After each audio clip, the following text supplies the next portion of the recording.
So today's subject matter is rather topical because we're going to talk about the war going on in the mind and what we might want to do to seek refuge from that.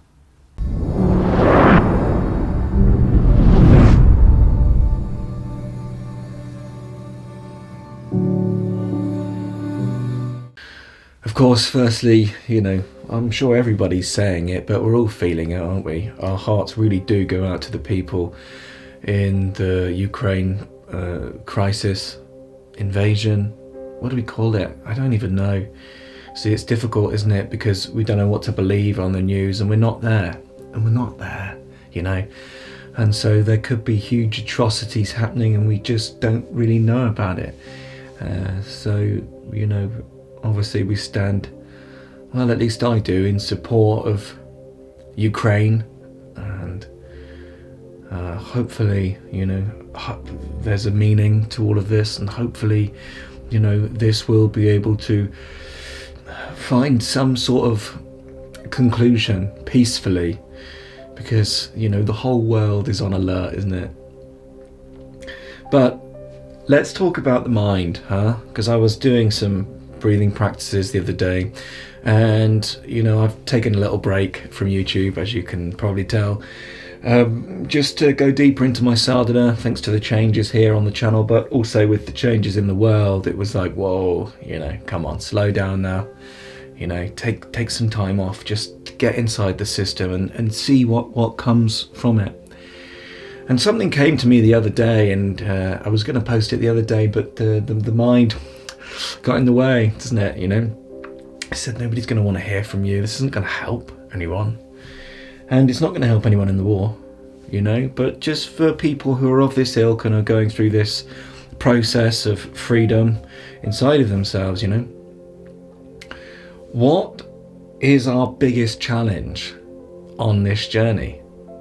It's the mind, isn't it? We suffer our own intelligence. The mind gets very loud, and it can become quite toxic at times. And haven't you noticed? I have. Like lately, the mind in most people, including myself, has just got really, really negative. And it's probably because of the world, the state that the world's in right now. And I think that's probably quite natural, and because we can't necessarily change it. We're powerless to it, aren't we? Most of us in this situation. We just have to watch this sad story play out and find a new way to respond to it rather than fear, isn't it? At least that's the way I'm trying to work with it, Because the more fear we respond to things, the more fear becomes apparent to us, isn't it? It's law of attraction in this sense. And so can I find a new way to be able to respond to this? And it made me think about the war on the mind. Because there really is a war going on in the mind too, isn't there?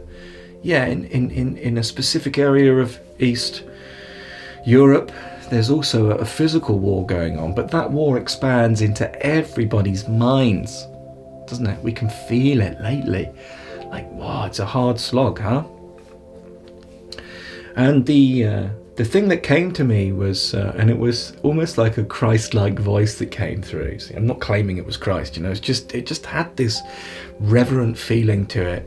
And it said, seek refuge in your own heart. So obviously, if we're in an actual physical refugee crisis, this isn't the answer. The answer is go and actually seek refuge in a nearby place that will be safe, isn't it? We know that. We're not saying that. What we're saying is on the inside now, there's a war in the mind. And where can you go? Well, we tend to seek refuge in old addictive tendencies and bad habits, but then they just proliferate more negativity and more of a war in the internal system as the system becomes toxified, doesn't it? And then toxic thoughts start coming out, and it's like, and we get really tight, and then things seem to not go the way that we want them to go inside of our system. But really, none of that's truly happening. It's just the toxic thoughts in response to the actual situation that's happening that makes it seem like things are going wrong. Now, just a moment, because I'm not talking about the war now, I'm talking about this internal war, isn't it?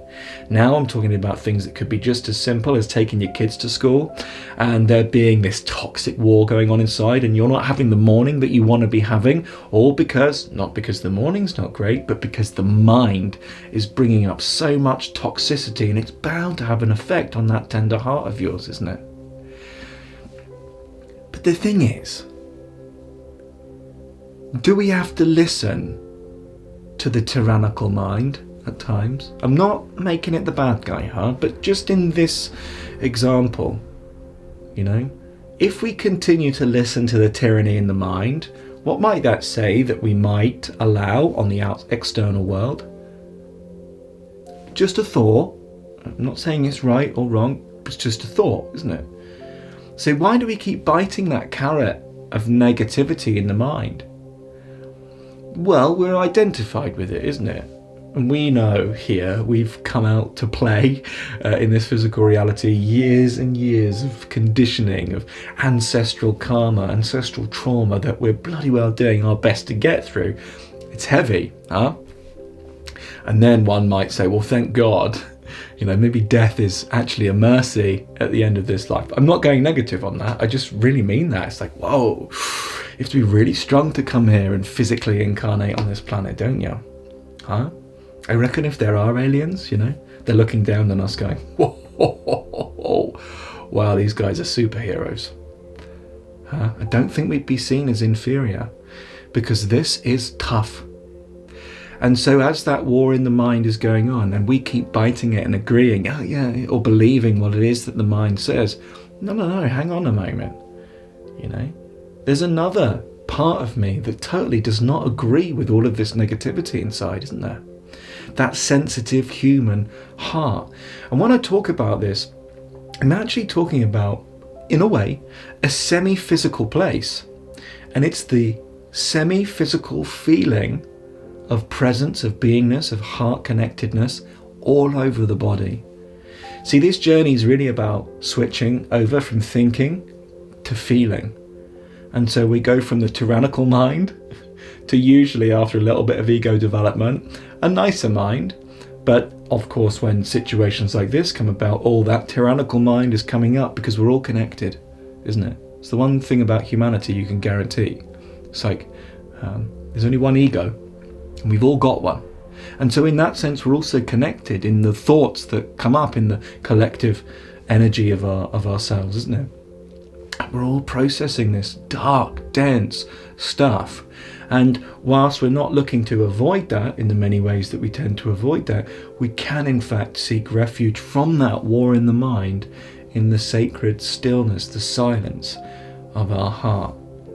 It's about becoming more, it's just my feeling on this, it's about becoming more entrenched and deeply rooted in that feeling space of yourself, rather than the thinking space. You're not going to stop thinking. Thinking is an active process. It continues to happen. It's what we call chitta vritti. Like basically what it says is, it's called the monkey mind, but what it basically says is like consciousness or mind is always moving. It has to do that. It's like a monkey. The monkey has to swing from tree to tree. It's in its nature. Can you stop the monkey from swinging from tree to tree? Well, you can, but you're going to destroy the monkey. Same with us, isn't it? Can you stop the mind moving? No. You can temporarily, of course, through the practices that we do. And if you're interested in them, you can sign up to some of them down below. I'll leave some links. But can you actually stop the fundamental nature of the mind consistently and all of the time? No, you can't. Even if you go off into samadhi, you're going to come back to physical reality, isn't it? At some point, with a new, invigorated, perhaps, perspective of life. See, my dad, he's now on this path. Weird. But like, he never was before. And then something happened to me. And then, when God wakes up in one, it kind of has an effect on other people that you're living with and stuff. And I said to him a few years ago, he probably won't even remember me saying this. I said to him, can you feel your body? And he looked down at his body and went, no, there's nothing there. I stood there and I thought, isn't that strange? Like, most of humanity is no longer feeling. I'm not talking about feelings like emotions, because they're always there, huh? Feeling behind emotions, feeling presence in the body. We're so up here, aren't we, all of the time, so identified with that monkey mind, so identified with the waves and the changes of consciousness, that presence is not sought after as anything valuable. But when a war starts in the mind, and we're all going through it, can you seek refuge in the stillness of your heart? If you don't know how to do that, perhaps meditation is something you could try. There's a freedom toolkit that we're setting up down below. That's going to be free, but it's not ready yet. Perhaps even maybe doing some breath work. This will connect you to that feeling of sensitive equanimousness in your system. And should you wish, there's things available on my website for that. Okay, I think that's it for me. Just the message. Take it or leave it. Lots of love. Namaste.